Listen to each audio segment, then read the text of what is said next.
2024 लोकसभा तो दूर है, लेकिन विभिन्न पार्टियां अपनी अपनी रणनीतियों को धार देने में जुटी हैं। आज हम बात करने वाले हैं पूर्व मंत्री और समाजवादी पार्टी के वरिष्ठ नेता आर.के. चौधरी जी से। सर, आपका बहुत बहुत स्वागत है। सर, 2024 का जो चुनाव है उसी के संदर्भ में अभी आप लोग 12 फरवरी को एक रैली करने वाले थे, फिर पता चल रहा है कि अब वह रैली नहीं होगी। क्या कारण रहे सर? आज के महाराजा बिजली पासी किले पे हम लोग करीब करीब हर साल रैली करते हैं।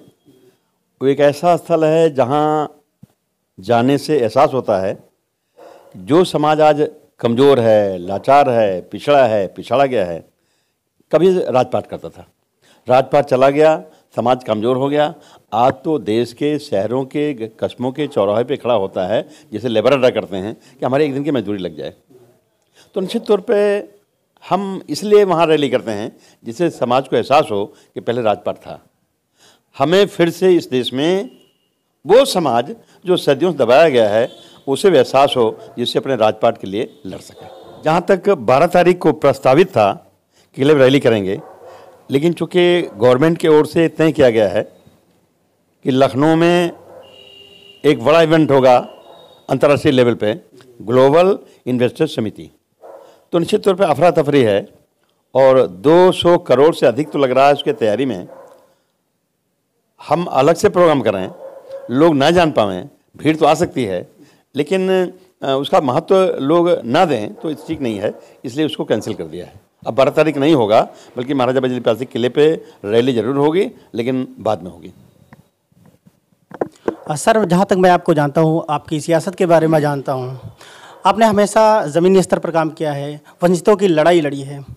जब आप छात्र जीवन में थे, उसके बाद कैसे प्रेरणा मिली, आप राजनीति में कैसे आए? देखिए, मैं शुरुआती दौर में, जहाँ तक उस काल की बात है जब मैं पढ़ता था, तब तो मैं इस देश के सोशल कंस्ट्रक्शन को या राजनीति को उसका ABCD नहीं जानता था। लेकिन पढ़ाई लिखाई ख़त्म करने के बाद जब मैं शुरू किया वकालत, उसी समय मेरी मुलाकात मानवर कांसाराम जी से हो गई। उनके संपर्क में आने के बाद वो ढेर सारी चीज़ें मैं जान गया जो मेरे लिए जानना ज़रूरी था, और फिर मैं काम करने लगा। काम करते करते सन 93 में मानवर कांसाराम जी के कहने पे मैंने वकालत छोड़ दिया और फैजाबाद छोड़ के मैं लखनऊ बैठ गया। हमें उन्होंने बना दिया state quarter Bahujan Samaj party का, और फिर 5 महीना 6 महीने बाद सरकार बन गई, मैं बनने लगा मिनिस्टर। तब से मैं लखनऊ में हूँ। प्रयास कर रहा हूँ कि मानवर कांसाराम जी ने बाबा साहब डॉक्टर अम्बेडकर से बहुत कुछ सीखा है, समझा है। ऐसे महापुरुषों के कारवां को आगे ले चलने के लिए हम जैसे लोग भी हाथ लगा के आगे बढ़ाएं, उसी काम में अभी भी लगे हैं। सर, आप इसमें समाजवादी पार्टी में हैं। आपने कहा कि बाबा साहब अम्बेडकर के जो कारवां को आगे बढ़ाने के लिए मानव कांशीराम की प्रेरणा से आप राजनीति में आए। ऐसे फिर सर आपने बसपा छोड़ा, ऐसे क्या कारण रह सकते हैं सर, क्या बता सकते हैं आप? बसपा छोड़ा नहीं, बसपा से मैं निकाल दिया गया।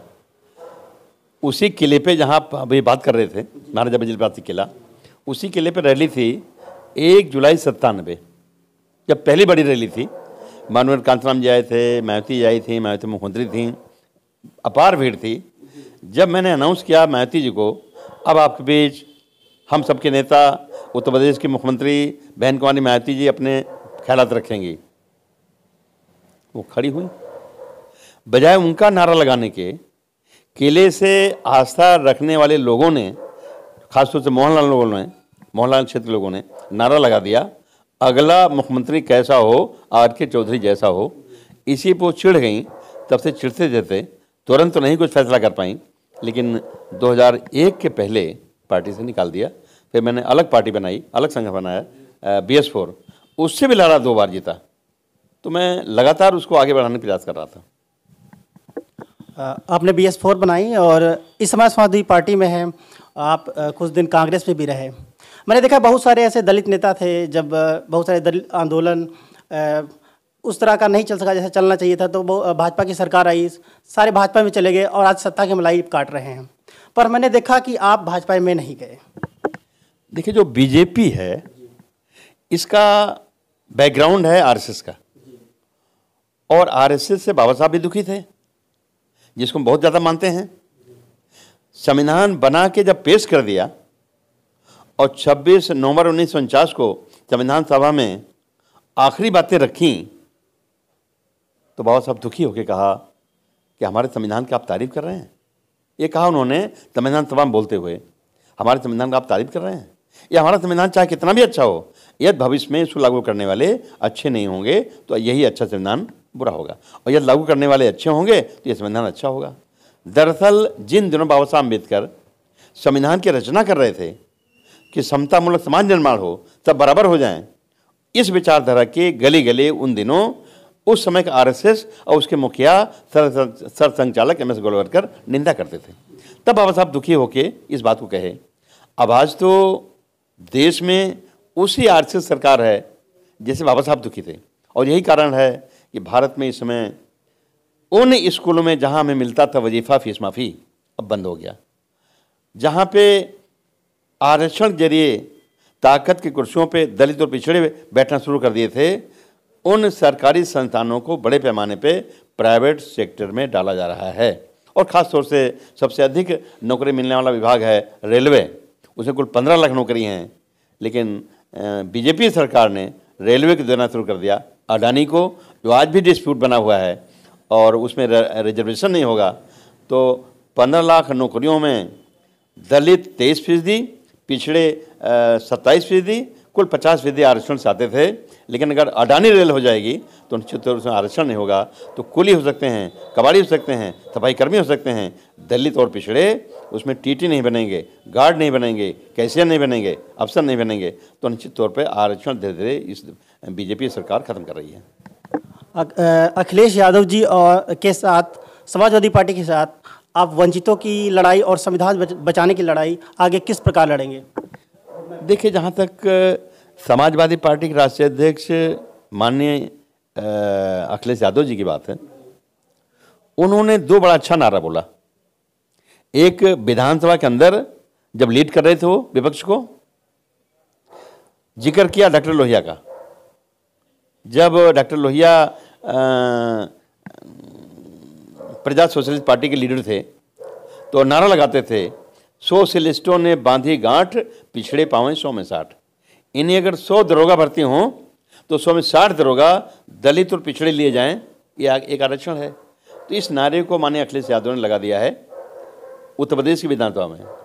दूसरे एक नारा था जिसकी जड़ है अमेरिका के अश्वेतों के आंदोलन से, जिसकी जितनी संख्या भारी उसकी उतनी हिस्सेदारी। इस नारे को रैलियों में माननीय कांताराम जी लगाया करते थे। इस नारे को बोलते समय माननीय अखिलेश यादव ने इस देश की राजधानी दिल्ली में जो पार्लियामेंट है, बोलते हुए वहाँ लगा दिया और कहा, जिसकी जितनी संख्या भारी उसकी उतनी हिस्सेदारी। मैंने इस देश के हर समाज को भविष्य में आबादी के अनुपात में उसे सरकारी नौकरी, प्राइवेट नौकरी, ठेकेदारी, पट्टेदारी में जगह मिले, चाहे अगड़े हों चाहे पिछड़े हों। निश्चित तौर पे समाजवादी सोच रही है, शायद जल्दी प्रोग्राम शुरू भी हो जाएगा कि पूरे प्रदेश में जातीय जनगणना हो जाए और फिर आबादी के अनुपात में सबको भागीदारी देना शुरू कर दिया है। जातीय जनगणना के पक्ष में समाजवादी पार्टी लगातार बोलती रही है। भाजपा की जीत का कारण ये भी बताया जाता है कि वह चाहे विभिन्न जातियों के नेता हों या विभिन्न क्षेत्रीय दल हों, उनको बांट कर राज करती है, यानी फूट डालो राज करो, ऐसा विपक्ष आरोप लगाता है। तो जैसा कि अखिलेश यादव के चाचा जी शिवपाल यादव अब तक उनसे अलग थे, अब वह दोनों लोग एक हो गए हैं और उसका रिजल्ट मैनपुरी उपचुनाव के रूप में आया है। तो आप क्या समझते हैं कि शिवपाल यादव जी के आने से अब जो है समाजवादी पार्टी को कितनी ताकत मिल सकेगी? देखिए, ऐसा है, शिवपाल यादव जी माननीय श्री मुलायम सिंह यादव जी के परिवार के हैं, भाई हैं। माननीय अखिलेश यादव जी माननीय मुलायम सिंह यादव के पुत्र हैं। पहले भी एक थे, किसी कारण से बीजेपी के हरकतों से गलतफहमी पैदा हुई और इस समय माननीय शिवपाल यादव जी बहुत परिपक्व हैं और समाजवादी पार्टी की मेंबरशिप लेके साथ साथ काम कर रहे हैं। हमें लगता है, अब तो हमें पूरा विश्वास है कि पूरी लाइफ है वो पूरी ज़िंदगी समाजवादी पार्टी में लगाएंगे। और उनके आने के नाते जब ये जो जोड़ी बनी है माननीय अखिलेश यादव माननीय शिवपाल यादव की, निश्चित तौर पे समाजवादी पार्टी बहुत आगे जाएगी। सर, बात आती है किसानों की, आरक्षण की, इसके अलावा बेरोजगारी की, तो हमने देखा किसान भी सड़क पे आए। उन्होंने 1 साल करीब लड़ाई अपनी लड़ी। बेरोजगार भी आते हैं, रोज लाठी खाते हैं। इसके अलावा आरक्षण दिया है, किस प्रकार से भर्तियों में जाए, 69,000 शिक्षक भर्ती हो। इसके बावजूद भाजपा जीत क्यों जाती है? देखिए, भारत में इस समय पढ़े लिखे नौजवान इतना ज्यादा है कि इतना पूरे दुनिया की किसी और देश में नहीं। उन्हें रोजगार चाहिए, लेकिन सरकार रोजगार देने की बात नहीं करती। इस समय भारत में जो दबा है, कुचला है, पिछाड़ा गया है, पिछड़ा है, आरक्षण जरिए थोड़ा आगे बढ़ रहा था, उसे आरक्षण चाहिए, लेकिन सरकार आरक्षण ना दे सके या न देना चाहे, नहीं दे रही है, तो जिससे इस देश के नौजवानों को नुकसान हो रहा है, और खासकर जो दलित हैं, पिछड़े हैं, उनको आरक्षण से आगे बढ़ने का मौका मिल रहा था, उनकी भी रुकावट हो गई है। बीजेपी सरकार भारत के नौजवानों का, किसानों का ध्यान बटा रहा है, इसलिए हिंदू मुसलमान, हिंदू मुसलमान, हिंदू मुसलमान रोज करती है। आप जानते हैं कि कुछ चैनल टीवी के हैं, वो डिबेट कराते हैं खाली हिंदू मुसलमान पे, और हिंदुत्व को उभारने से कमजोर से कमजोर, गरीब से गरीब जो दलित है, पिछड़ा है, वही मस जाता है। वो अपने अधिकारों की बात नहीं करता, धर्म की बात करता है, और उससे फायदा होता बीजेपी को। तो निश्चित तौर पे ये देश तब तरक्की करेगा जब देश में सभी धर्मों का सम्मान हो, और खासतौर से देश वैज्ञानिक दृष्टिकोण से आगे बढ़े, इसका नौजवान आगे बढ़े, किसान आगे बढ़े, तब देश तरक्की करेगा, ऐसे तरक्की नहीं करेगा। संविधान का जो पहला पन्ना है, प्रेम्बल ऑफ द कॉन्स्टिट्यूशन, प्रस्तावना, उसी में है कि हम भारत के लोग इस संविधान को, इस संकल्प साथ अपनाते हैं कि आने वाले दिनों में एक नया भारत बनेगा, जिसमें इस देश के हर नागरिक को समता, स्वतंत्रता, बंधुत्व और न्याय मिलेगा। तो निश्चित तौर पर इस दिशा में काम करना चाहिए।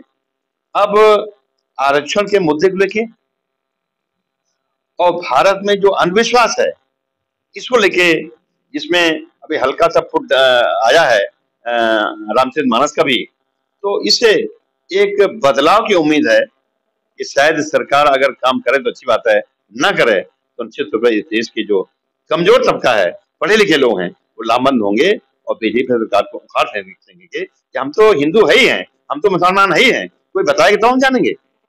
निश्चित तौर पर इस देश के नौजवानों का, किसानों का, हर वर्ग का ध्यान रखना चाहिए, तब देश आगे बढ़ेगा। इस पे अब देश सोचने लगा है। मोहनलालगंज की बात करें, लोकसभा क्षेत्र की, उसमें आपकी लोकप्रियता किसी से छुपी नहीं हुई। 2022 में आपने चुनाव नहीं लड़ा। अब 2024 क्या सोच रहे हैं? आर.के. चौधरी, मोहनलालगंज, समाजवादी पार्टी। देखिए, मैं रहने वाला हूँ फैजाबाद का, जहाँ अयोध्या है, वही पढ़ाई लिखाई किया, वकालत करता था, और जब माननीय कांचीराम जी ने DS4 बनाया और बहुजन समाज पार्टी बनाई, तो मैं उनके कहने से लड़ गया फैजाबाद लोकसभा। फिर 2 बार लड़ गया, फैजाबाद लड़ गया, पहले अम्बेडकर नगर लड़ा, फिर फैजाबाद लड़ गया, और 93 में वकालत छोड़वा के लखनऊ ले आए, और सीधे यहाँ इलेक्शन में लगा दिया। हम लड़े नहीं बल्कि लड़े, मंत्री हमें बना दिया, और फिर इलेक्शन जीतने के लिए पहला इलेक्शन लड़वाया इलाहाबाद, वहां सीट खाली थी। उसके बाद अगली बार लड़ा मोहनलालगंज, फिर वहां 3 बार जीते। तो ये मैं कभी तय नहीं किया कि हमें कहां से लड़ना है। तो आज भी अगर समाजवादी पार्टी में है, ये सोचना राष्ट्रीय अध्यक्ष काम है, ये सोचना समाजवादी पार्टी काम है। आर.के. चौधरी काम कर रहे हैं, हर जगह काम कर रहे हैं, घूम घूम काम कर रहे हैं। हमें जहां से भी कह देंगे लड़ने के लिए, निश्चित तौर पर मैं पूरा उम्मीद है कि लोग सपोर्ट करेंगे, मैं जीत जाऊंगा। लेकिन समाजवादी पार्टी आगे बढ़ेगी, लोग आगे बढ़ेंगे, मैं भी आगे बढ़ूंगा, इस काम में लगा।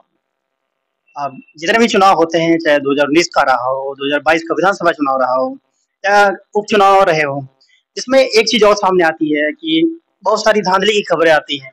विपक्ष आरोप लगाता है कि धांधली हो गई या प्रशासन मिला हुआ है। इन सब चीजों से कैसे निपटेंगे, क्योंकि फिर 24 आ रहा है? देखिए, ऐसा है, हकीकत है, कुछ धांधली तो ऊपर से होती है, कुछ धांधली वो लोग करते हैं जिनके वहां ड्यूटी लगती है। आखिर वो भी कहीं ना कहीं से कन्विंस होते होंगे, तो 2-4 वोट गड़बड़ कर देते हैं। लेकिन जिस तरह से इस समय माहौल बदल रहा है, जैसे आपने देखा होगा मैनपुरी चुनाव, अब हमें लगता है कि समाजवादी पार्टी की माननीय डिम्पल यादव के टक्कर में बीजेपी कहीं दिखी नहीं। और वहाँ अगड़ों ने भी वोट दिया, पिछड़ों ने भी वोट दिया, दलितों ने भी वोट दिया। लोग उम्मीद करते तुरंत दौर में दलित वोट नहीं देगा, लेकिन दलितों ने बढ़ वोट दिया। तो निश्चित तौर पे जहाँ समाज होता है वहाँ बेईमानी नजर नहीं आती। अब वो समाज बदलाव चाहता है, बदल गया है। अब बीजेपी की स्थिति गुम है। भले वो फिर से हिंदू मुसलमान माहौल बनाने की कोशिश कर रहे हैं, लेकिन शुरुआत हो गई है। हिंदू मुसलमान के अलावा इस देश में विकास की बात हो, नौजवान बात हो, किसानों बात है, तो निश्चित तौर पर बढ़ती जाएगी बात। और अब बीजेपी सत्ता में नहीं रह पाएगी। सर, अंतिम सवाल है आपसे। इस देश के युवाओं को, किसानों को, महिलाओं को आर.के. चौधरी क्या संदेश देना चाहेंगे? देखिए, मैं जो अभी कहा था कि खासतौर से देश जो युवा हैं, किसान हैं, पढ़े लिखे लोग हैं, इनको चिंतन करना चाहिए। इसमें ढेर सारे लोग हैं, उसमें हिंदू भी हैं, मुसलमान भी हैं, सिख भी हैं, ईसाई भी हैं, अलग अलग धर्म के लोग हैं। कुछ लोग धर्म के हैं, कुछ लोग ऐसे भी जो धर्म नहीं मानते। तो मैं किसी पे कोई कमेंट नहीं करना चाहता, लेकिन धर्म चलना चलाना, मानना न मानना अपना काम है। लेकिन देश मजबूत हो, देश किसी एक धर्म से मजबूत नहीं होगा। देश के किसानों, नौजवानों से मजबूत होगा। इसलिए मैं तो यही चाहूंगा कि किसी भी धर्म के लोग हों, जो पढ़े लिखे लोग हैं, नौजवान हैं, किसान हैं, तो इनको कोशिश करनी चाहिए, प्रयास करना चाहिए कि देश में लगातार देश के लोगों का विकास दिखाई पड़े। ऐसी सोच रखने वाले लोगों को सरकार डालनी चाहिए। तो ये थे हमारे साथ समाजवादी पार्टी के वरिष्ठ नेता और पूर्व मंत्री आर.के. चौधरी जी, जिनका कि साफ कहना है कि वो हमेशा संविधान बचाने की और वंचितों की लड़ाई लड़ते रहेंगे और उनको पूरी उम्मीद है इस बार देश की जनता जागरूक होकर भारतीय जनता पार्टी को सत्ता से उखाड़ फेंकेगी। कैमरामैन अमन के साथ अमित सिंह यादव, DCC न्यूज।